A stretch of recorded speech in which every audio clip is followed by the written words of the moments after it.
All right, I'd love to bring on Peter Schultz to the stage.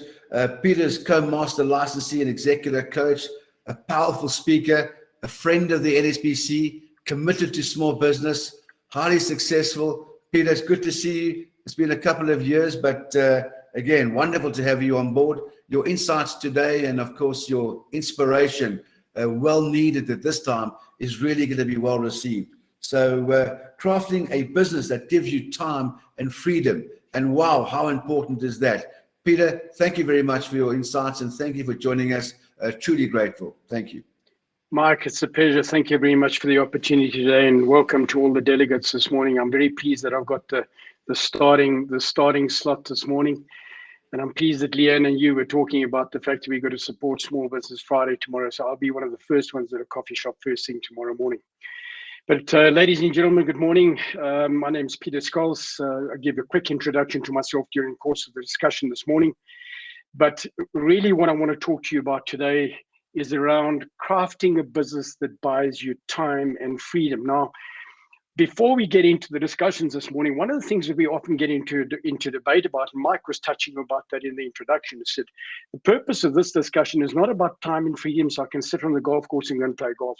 The purpose is that we've got to start crafting business that buys time and freedom to actually contribute back to the growth of the economy in South African society. And that's really where I'm going to be coming from today. So just before we dig into this thing, a little bit about my background. I'm not going to go into this in much detail, but I've actually been involved in ActionCOACH for just over 15 years. I brought the business into South Africa with my partner, Harry Welbeck-Cook. And together we run a team of franchise business coaches and executive coaches in Southern Africa, South Africa, Namibia, Botswana, Nigeria, Swaziland, Lesotho. And, we've been running this particular business. We've had the privilege of being able to serve the market and to help business owners grow. Mike will probably recognize when I say to you, we talk about the term about small business, and I don't actually like that term. I talk about business that are businesses that are growing to become far bigger than where they are, etc. And small business tends to have a restrictive view on where we go to. But my background pretty much is, prior to joining ActionCOACH, spent in a number of years in corporate world across mining industry, motor industry, in the last 18 years in the FMCG industry, etc. Before bringing the ActionCOACH brand into South Africa in 2007. And to date, we run a team of about 40 business coaches in these particular markets, and part of a business that operates in over 80 countries around the world with about 1,000 licensed franchise partners in those 80 countries. My purpose, and this is really what I want to talk to you about today, is my purpose is around effecting positive change. In particular, how do we go about shaping generations? And I'm going to talk about that quite a lot today, business by business, family by family. And one of the things that I'm very, very passionate about is wherever I operate is to make sure that I provide people with hope, purpose, and inspiration that, in my opinion, in a world that has lost its compass. As I walk through South Africa and travel through South Africa in the last couple of weeks, months, years, particularly during COVID time, we find that South Africans particularly have become pretty desperate around the situations we are in. And so some of the discussions I often do when I do keynote presentations around, let's just put what's going on in South Africa into perspective in relation to a global phenomenon at the moment. And you realize just how blessed we are to have what we've got in South Africa, notwithstanding the challenges. And so what I want to talk about today is around how do we make sure we build businesses generationally. But in order to do that is I need to build a business that buys me time and particular freedom. If you look at what we've put together as at a global level, of our vision at a global level, it talks about world abundance through business re-education. The reason why you are sitting in this room today is you've all running your own businesses. The reason why you're sitting in this room is that you've got something, some learning, some education that you want to get, and some networking that you want to get to be able to take your business to the next level. Now, Mike might have picked this up in the earlier discussions and yesterday or whatever the case might be, but I want to encourage every single one of you that when you come into a conference, I'm going to call it a conference like this, you've got to be setting yourself clear goals about what it is I want to achieve, what it is I want to learn, and then very importantly, how do I go and apply that to take my business to the next level thereafter. And so we've got to work with business owners to make sure we're creating abundant success at business owner level, to Mike's point that it ultimately creates employment, that ultimately impacts the economy, which talks to us around our local South African vision, where we talk around creating thriving businesses that transform communities and impact the economy. For every business that is growing in South Africa, and for every person that's employed, depending upon what statistic you read, people are supporting at least between 3 to 10 other people. And so the importance of what we've called everyone employ one in South Africa, the importance of creating thriving businesses cannot be underestimated. The importance for us to build and support the building of thriving businesses so that businesses can create wealth, so that businesses can ultimately employ other people, transform communities, and impact the economies is the key of what we as a team in South Africa are about to do. And I'm going to just talk around some of that today. You and I have got a collective responsibility to take our business from just managing what's in my bank account to, in actual fact, building the business where we have a collective, Mike referred to it earlier on, a collective responsibility to fix up and to grow the economy in the country. Because dare I say it, and I don't know whether any politicians in the room here this morning, but the politicians cannot do it. I loved what Vusi Thembekwayo spoke about yesterday when he made the comment that politicians are not necessarily leaders, but leaders are not necessarily all politicians. And so it's our responsibility as business owners and leaders to take that leadership role to, one, build our businesses with time and freedom so that we can contribute to the effecting the change that South Africa needs. Nobody else is going to do it. We've got to do it ourselves individually and collectively. So in ActionCOACH, we talk about the definition of a successful business as a commercial, profitable enterprise that works without you. A commercial, profitable enterprise that works without you. And when you look at the section there that I've put into red, you can type into the chat box if you want to. What do you think? Why do you think that word, a business that works without you, is so important? Because this is really what I want to talk to us about today. That if I look at the different definition of that, the definition of a successful business is a commercial, profitable enterprise that, number one, and not necessarily in this order, that number one allows you to implement a predefined exit strategy. I've had many discussions, both on radio and television and presentations I've done, and I always say to people, one of the first decisions you've got to do or you've got to make when you set up your business, one of the first decisions you've got to have is, what is the exit strategy? When do I exit the business? What format do I exit the business? What's the value of the business got to be when I exit? And to who do I ideally want to pass on this business to? To which generation? My own generation, making sure I'm building what I refer to as a generational business. Because here's the issue that I want us to think around. Every single one of us have been called to build generational businesses. But 99% of us are currently working in a situation where I'm just building the business so that it suits my requirements. And we're going to be talking about that a little later on. So a commercial, profitable enterprise that allows me to implement an exit strategy as I've predefined. Number two is that a business that buys me time and freedom to do that which you've been called to do, or buys you time and freedom to do that which you are passionate about. Here's a quick question you can actually ask yourself, just thumbs up.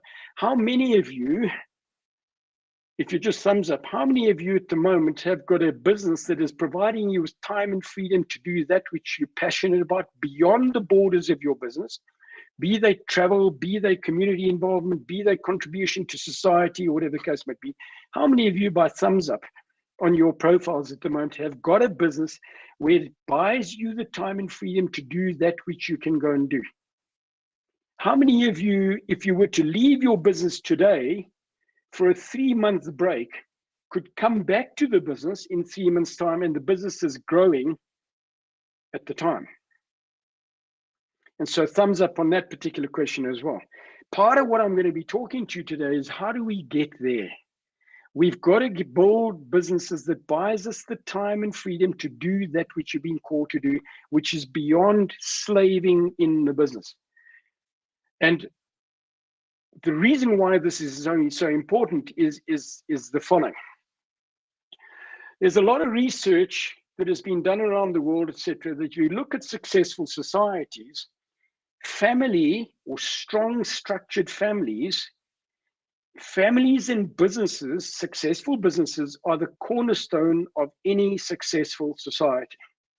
And if you look at what's happening in South Africa, if you look at what's happening around the world, and you see the challenges that economies, both in the Western world and the developed world, are going through, etc., you can see the breakdown of the family. You can see the societies that are growing have got a very strong centric focus around building strong families and a family culture and a business culture at the end of the day.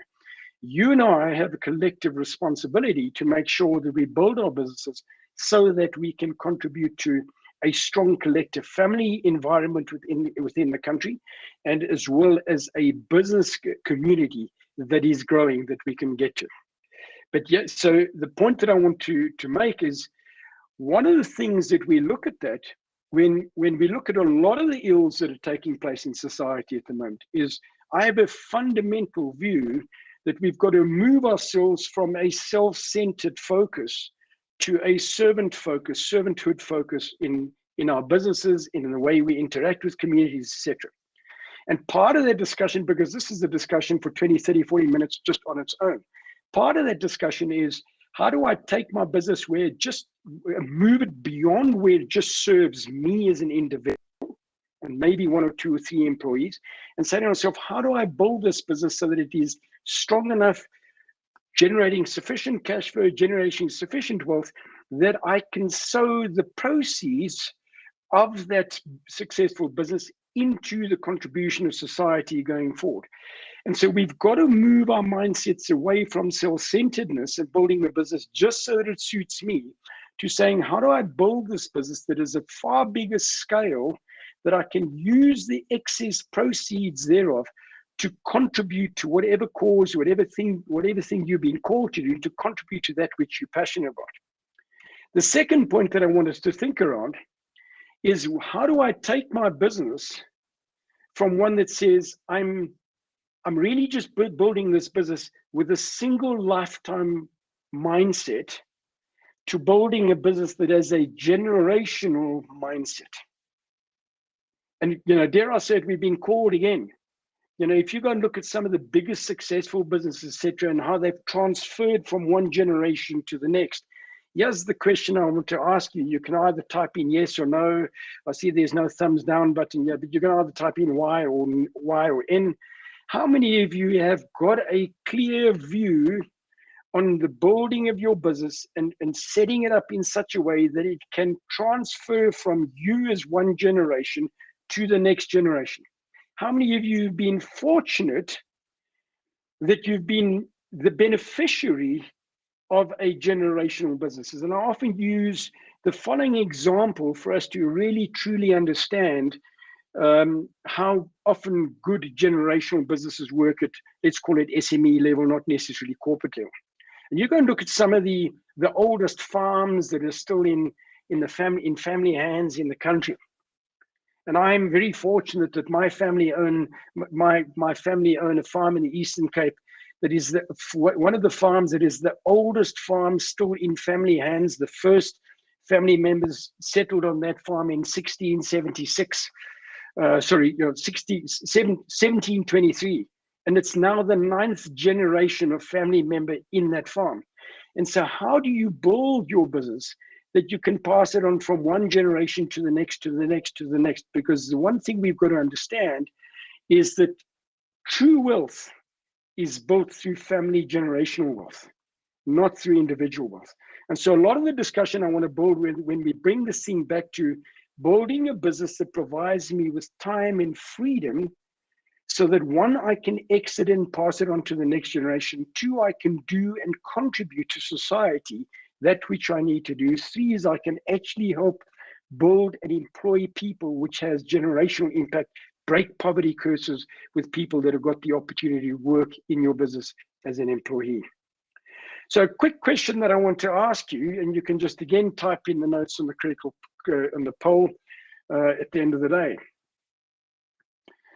Are your goals so small that you alone would be able to accomplish them? Yes or no? Are your goals so small that you alone would be able to accomplish them? The second question I want to pose to you is, are your goals capable of being fulfilled in your lifetime? And if the answer to those questions is no, then we've got to really start thinking about, to what extent do we set our sights up on something far bigger, with a far bigger understanding of what role we play in society today and what role we play in building the particular business going forward. The third question then comes back, is your vision single-time lifetime work? And yes, initially, I understand that when we build businesses, it is first to look after ourselves. It is first to look after our family and to make sure we can put bread and clothing and education onto our families. But once you get past that, etc., you've got to start thinking around, so how do I build this thing that it has generational impact? Whether I transfer this business from myself to my family members, whether I sell it to somebody else, the culture, the values of that business has got to transcend generations. And it's an issue that I really want to implore all of you to think about when you do your long-term planning going forward. To some of the discussions we do with a number of our team as well. If 80% of what you're doing today is going to go to the ground when you die, then you have a single generational mindset. Because if we start understanding that wealth is built through family generations, the question is, everything that I'm doing in my business today, whether it is in business, whether it's in community, whether it's in society, if 80% of what I'm working on today is going to go to the ground, in other words, just disappear because Pete's not around anymore, or John or Mary or whatever the case may be, if 80% is going to go to the ground the day I die, then I am in single generational mindset. And so I'm really imploring every one of you to think twice about, how do you build the business going forward? I want to give you some view on that, on that as well. When you start looking, and we've all heard Simon Sinek talking about this thing, your purpose, and I've just called it your calling. The initial view of your purpose, is to look after your family, you, yourself, and your family. It's an introspective view on what you and how you build a business, because it's almost the Maslow's hierarchy of needs. Make sure that you're looking after yourself. The beauty about that's a very introspective view, and it's necessary. It's an absolute necessity. But once you've got that sorted out, what I want you to think about is, and you've got that under control, is how do I now start building the business where I can have community impact, where I have country or city impact, and where I can ultimately have global impact. And the question I want to think of every one of you, when you think around your role, your calling in society, your calling on this earth whilst we've got the ability to be here, is somebody in this room has been destined to have global impact. Question is that you or is it somebody else? And I really want you to think around that, because I think one of the biggest challenges we've got, and Mike, that's why I always talk about small business means I'm small and therefore it's a restrictive term. Remove the term small from your thinking. I'm building a business that is on a growth path that might have community, city, country, global impact. And I'm the leader thereof, which means I've got to play a particular leadership role. And this is subject of a long discussion as well. In order to do that, we've got to do a couple of things. And so what's stopping us from building a business that just looks after myself, introspective, that is just single lifetime generational work, to one that is multi-generational work? And very often the issue comes up is fear of a whole range of things. Fear of finance. I don't have the finance. Fear of, I don't know whether they've got the skills or capability. I don't know what my mates are going to think, etc., etc. But fear is not an attitude that you can build on sustainably. The result of fear is self-centeredness. And so what you've got to think about is when you truly spend enough time understanding what it is that you're building, why you're building this business, and who does it serve, then immediately you've got yourself into a situation where you can enlist the help of other people around you, and you can surround yourself with people in your business and in your family that can help you build this business across generations. And so I really want us to think around, how do we build that going forward? I'm going to give you some insight into that before the end of the day. As I said here, at the start, the purpose of today's presentation is to, craft. How do we craft a business that buys me time and freedom? And I just want to pause here for a second. I build a business that buys me time and freedom so that I can go and do that which I've been called to do. And when I often have the discussion with business owners, I ask them, what's the number one challenge that they've got in their businesses? And in my view, the number one challenge every business has got, and bear in mind whether it is a small, medium enterprise business or whether it's a corporate business, the number one challenge everybody manages all the time is cash flow. And the importance of cash flow cannot be underestimated. You're either digging yourself out of a cash flow hole, or you have got to generate cash flow to be able to invest in people, invest in systems, invest in technology, invest in marketing in order to grow the business to the next level. And that's part of what I'm going to be talking about during the course of today. As we get into that, what I want to think around is that we need to understand that the purpose of a business is to provide a product and service to the market that serves their need in return for fair value. Now notice, and I'm challenged about this quite often, notice there's no reference to how much money I make here.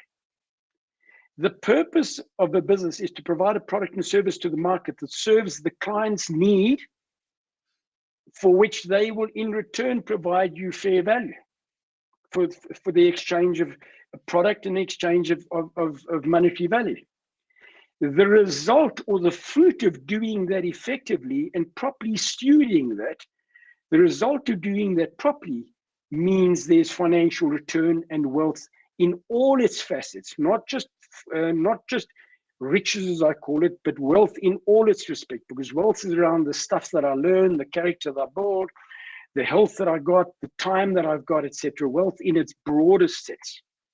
But we've got to really understand that the only purpose for business is to provide a service to the market that serves their need in return for fair value. And if I do that properly, the wealth will come through to me, and the finances, I will be blessed with the finances that come my particular way. So one of the things that I want to just quickly talk about is what we refer to in the ActionCOACH environment around the entrepreneurial ladder. The entrepreneurial ladder. And here's the question you want to think about as I go through this today, is where on this entrepreneurial ladder are you currently? And secondly, where do you think you need to be in 3 to 5 years' time? So the entrepreneurial ladder starts at the entry level is minus one level, where you're a student. You're at school or at varsity, depending upon what your age is, and you're in the process of learning to be able to become employed, which becomes the second rung of the ladder. When you go from an employee, you might then ultimately decide to get out of being employed to being self-employed. which most of you in this room are. And in self-employed, you've actually just bought yourself a job. You're actually doing everything in the particular business and everything revolves around you. When you step out of the business, everything falls flat. You then move up into the next rung of the ladder as to what we refer to as manager. Now you've got a team of people that are managing the business, and it allows you to sometimes step out of the business, etc. But you are still very, very intricately involved in the business right now. And only when you get to the next level where you're the business owner and there's systems that have been put into place in the business, and you can run the business and you can take time away from the business to go and do whatever else you need to do, are you in a place where your business is freeing up time for you to do that which you're being called to do. When you get to level 4 here is what we refer to as the investor level, where because of the success and the proper stewarding of that which you're doing in the particular business right now, because you're running a successful business, you can take the proceeds from your business and invest that into other assets outside the business in terms of share, buying in the stock markets, buying property and buying other businesses. So now you're becoming an investor. And only when you get to what we refer to as level 5 entrepreneurship, do you actually term yourself an entrepreneur. And I think for me, one of the things I want us to get right in South Africa, the term entrepreneurship is used too broadly and it's used too frequently.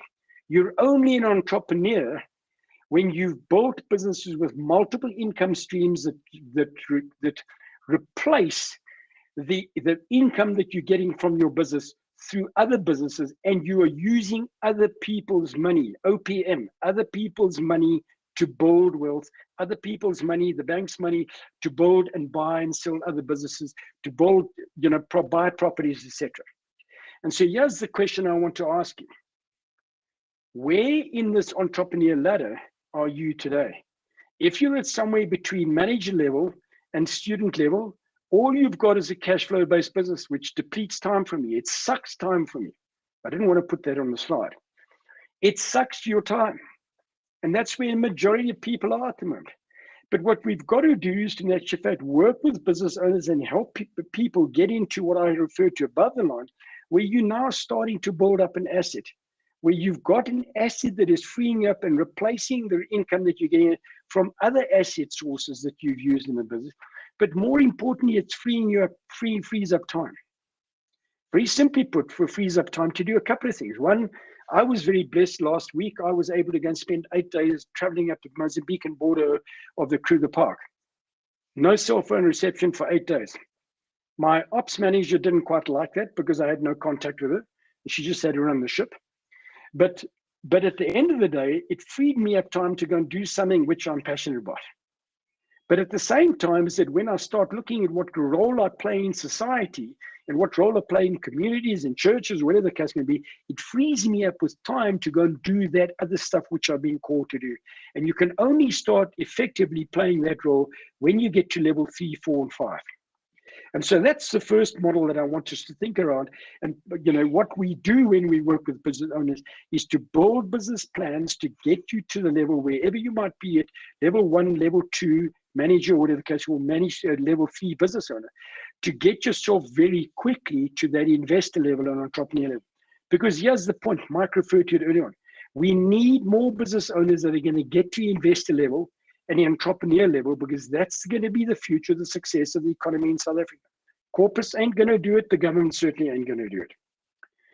The next model that I want you to just quickly want you to think about is what we refer to as the 6 steps to building a business that buys you time and freedom. The first part of this particular model that we refer to in ActionCOACH is, how do I look at the foundation stuff? How do I look at the stuff called mastery? How do I make sure that the foundation of the business, insofar as my financials, the vision and direction of the business, the delivery of the products and services I'm putting out is consistent, and very importantly is managing my time. A lot of the work we do with business owners, and we start saying to them, we've got to start doing X, Y, Z, 99% of them say to us, I don't have time to do that. And the reason why they don't have time, because probably they haven't built a business as per the 6 steps model or entrepreneur model that I've spoken to you earlier on, that frees them up time. And part of what we do with business owners to help them go and do that as well. But the second reason, tongue in cheek, that I say why they don't have time is go and analyze how much time you spend on Wastebook and things like that, etc. And you find out how much unproductive time you're spending in the business. The second level of building a business that buys you time and freedom is what we call niche, or the Americans call it niche. Is how do I build the strong, consistent cash flow? I've done a lot of work, both in corporate world and in coaching business owners, etc. Subsequent to that is the number one thing we've got to manage day to day is cash flow. Somebody said to me yesterday, Pete, but in big corporates, they've got a ton of money. I said, no, the only difference between big corporates and small businesses, they manage the same thing. It's just a whole bunch of zeros that are different. Corporates don't have a ton of money. They just make sure that they get an adequate return on their money, but they build as much focus around things like cash flow so that you have strong, consistent cash flow so you can invest back into the business. Absolutely critical. Here's the question for you. How much time do you spend managing cash flow daily, or are you in a reactive mode to that issue? And a lot of work we do as business owners is looking at building those cash flow models. We've got over 150 different strategies and tactics we can use with them around that. The next part is how do we build leverage? What systems do we put into the business that builds leverage, that frees up time for me to go and do and build and grow the business and to do the other things which I've been called to do? And then next level up from that is how do I now structure the business for growth by putting a proper team into place? And a lot of people will say to me, but Pete, in South Africa, there aren't skills in the country. You can't find skills. And I accept that there's certain parts of the country or certain parts of the labor market that you can't find skills. My challenge to them all is if you're going to look at a business like Discovery Health or F&B, not such a great, but let's take Discovery Health as an example. Do you think they built that business up from scratch to where it is today off the back of the fact that we didn't have skills? The question is, where do we find them? And if they aren't there, how do we train them? But again, you need cash flow to be able to do that. So the importance of building cash flow is critical in terms of buying yourself time and freedom to go and do that. We then get to a point where we synergistically use team, the systems, cash flow, and all the areas of mastery around finance, delivery, time, and vision mastery to make sure that we're building time, which will get us to results in the business. And when you get to that section called results at the top end of the 6 steps model, that is when you truly become the entrepreneur. If we go back to the previous slide at entrepreneurial ladder, when you get to this level 6 and with results and the cash flows coming, and you're able to use other people's money to build further assets itself, then you know that you've built the business to buy you time and freedom so that you can have a business that is a commercial, profitable enterprise that works without you, or a business that buys you time and freedom. But it is all a step-by-step process. The majority of us think we're going to go from point 1 to point 6 overnight. It sometimes takes 5 to 6, 7 years to be able to build that successfully for yourself. So as we look at those two models that I want to bring in, the last one I want to bring in before I start wrapping up is what I talk around. In order to do those things properly, the entrepreneur ladder, implement the 6 steps model correctly, you've got to start looking at a generational leadership framework. And it's a model that I've developed and been doing a lot of work on at different levels in the market. And there are five components,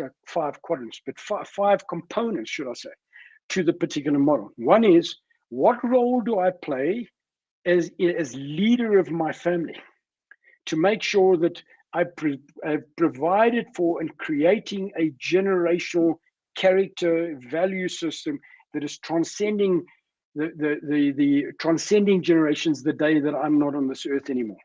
What leadership role do I play in business beyond single lifetime generational leadership mindset? What role do I play in building the character, the values, the structure, the systems, the mindset of people in the business, so that the day I'm not around in this business, much like Steve Jobs did in Apple, a lot of what he brought into place into Apple many, many years ago is still part of the core of the business today. What role do I play in leadership in community? And ultimately, what we talk about is leadership of your wealth. And even there, we have a calling to make sure we build 3 generational wealth. Those of you who think that I'm going to build the wealth just for me to spend and so that there's nothing left for my kids when I die at the end of the day, got the message wrong. We have been called to build 3 generational wealth. And here's the question for you, because this thing keeps me up at night. How prepared am I to leave behind my legacy that has 3 generational impact? And if that answer to that question is no, to what extent am I committed from a leadership perspective? To what extent am I committed from an operational perspective in my business to make sure that I build the business to such a degree that I can have an opportunity to put my kids into position that there's 3 generational wealth for them to go through going forward. But the critical component of this is I first got to be able to lead myself. And this model on its own is an entire day's workshop, but I thought I'd just quickly introduce it to everybody today. So if I can just summarize before I wrap up. 1 is, where are you on the entrepreneurial ladder? 2 is, where, and out of 10, if you to look at the 6 steps model that I referred to early on, out of 10, how strong is your business on mastery? How strong is your business at niche level, creating consistent, strong cash flow? How strong is your business out of 10 in building systems that where consistency is built into place? And how strong is your team to help you run the business when you're not around? Because unless those things are in place, you cannot hope to get synergistic results for your business going forward as well. So what I want us to think about as I wrap up is most of us are currently building shacks. No disrespect to the people that can only afford shacks at the moment. I don't mean it in that sense. But most of us are building shacks while we should be changing our mindset, our leadership mindset, to building cathedrals. Why? When you think of around how cathedrals in Europe have been built, some of them took 300 years to build. And if you think of how the architects sat together in the beginning and they drafted up the plan, those cathedrals were only completed after the original architects had died. And so to what extent do we do that, to have that mindset within our families? To what extent do we have that mindset within our businesses, that our businesses can transcend the original plan that you and I have been called to do with our businesses and within our families? And how do we move ourselves away from building shacks, which is single lifetime generational work, to building cathedrals, which is multi-generational work that can stand the test of time going forward? And I really want to implore every single one of us in this room today is to change and to review our mindset, that if we want a country to succeed, we've got to move ourselves out of shack mentality. And I don't again mean that to disrespect the people who are living in shacks, but we've got to move ourselves out of single lifetime generational thinking to building ourselves to concepts about how we building cathedrals with our businesses, how we building cathedrals mindset with our families, because that is going to determine the success of the South African market going forward. The most dangerous person alive is someone who has the power but doesn't see the future, for they will attack the present. An opportunist uses power to destroy the present because they can't see the future. But you and I can trust a man who sees the future, for they use the root cause of the present to build the future. And the question is, where are you and I in that space? Dr. Miles Monroe made the comment once, said, no matter how much you learn, earn, achieve, accumulate, or accomplish, if it all dies with you, then you and I are a generational failure. And so part of what I want to think about is, how do we change our mindsets? How do we change our mindsets to move our businesses away from single generational mindset that just looks after myself to one that builds a generational business that has generational impact? And in order to be able to do that, you need to look at the entrepreneur ladder. You need to look at the 6 steps model in order to free up time and free up time for you to do that which you need to do to build a business way beyond where you're currently thinking about the business at the moment. So in closure, if any of you want to think about taking your business to the next level, you can take out your phones right now and scan the QR code below and complete what we've got in the ActionCOACH website called a business health check. And one of my highly experienced business coaches and franchise partners might get hold of you at the end of the day.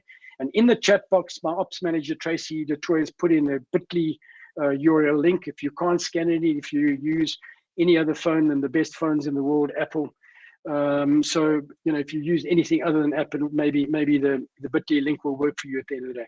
But if you have been challenged today about taking your business to the next level, taking yourself from single generational thinking to multi-generational thinking, if you've been thinking about, I've got to take this business up 2 or 3 rungs of ladder on the entrepreneur ladder, then I really want to encourage you to scan the QR code below, and one of our team will get hold of you. If there are any of you that want to contact me to talk to me more about the generational leadership model, same thing. It's an entire workshop on its own, etc. But scan that QR code and you can make contact with us going forward as well. So here's the last point. What are you and I waiting for? We need to get ourselves to a point, and that's why we call ActionCOACH, not procrastination coach. There is no better time to start making the change in your business than today. And so the longer you think about it, somebody else is going to catch up and do it faster and quicker, better than you are. But you and I, if you look at where this country is right now, you and I have not got the luxury of sitting around and waiting anymore. We've got to get off our behinds, excuse me saying that, and start making the contribution to build businesses, to employ people. And that's why in ActionCOACH, we got the hashtag everyone employ one, hashtag everyone employ one. Because we've got to get that work done. My biggest frustration in closure is government is spending too much time trying to put in employment measures for youth and women and everybody else like that. Nothing wrong with it. Where the focus should not be on trying to create the employment opportunities. The focus should be get the basics right, government, get the infrastructure right that will allow business owners and investors to invest in building businesses where they can get a return investment, grow the businesses, and ultimately employ people. That challenge is up to you and I, as Mike had referred to early on. So ladies and gentlemen, that's my time up. I see I've just gone 10 o'clock. Any questions out there? Leanne, I don't know how you want to handle the questions. Peter, yeah, that was awesome. Thank you very much. And always inspiring words, important words. And here's Leanne on as well. So Leanne, thanks for popping back. I said to Leanne in a few minutes ago, I've got an urgent meeting. Please just say goodbye to Peter for me. But I thought I'll just pop back quickly. It was my meeting. They decided we'll do it later. So now you have the both of us. But Peter, great stuff. If there's any questions out there to you guys, there,